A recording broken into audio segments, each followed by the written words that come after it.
अब हम लोग जानेंगे कि सी कहाँ पर साइलेंट हो जाता है। तो अब देखते हैं बहुत सारे वर्ड ऐसे होते हैं जिसमें सी आती तो है लेकिन सी का उच्चारण नहीं किया जाता है।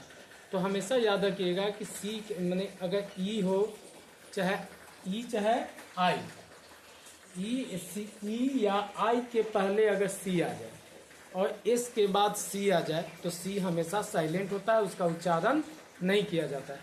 आप ये तीन चीज दिमाग में रखिएगा, सी के बाद आई या सी के बाद आई या एस के बाद सी आए तो सी का उच्चारण नहीं किया जाता है।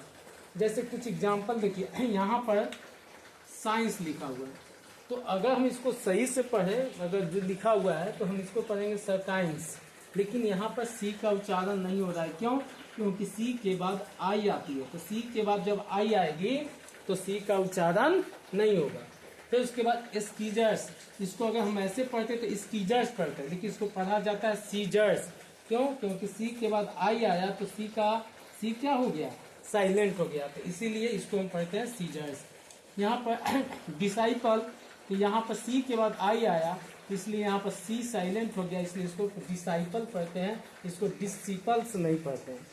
फिर यहाँ पर ऑप्शन, सी के बाद ई आया तो इसीलिए यहाँ पर सी का उच्चारण नहीं होगा, इसलिए इसको पढ़ेंगे ऑप्शन।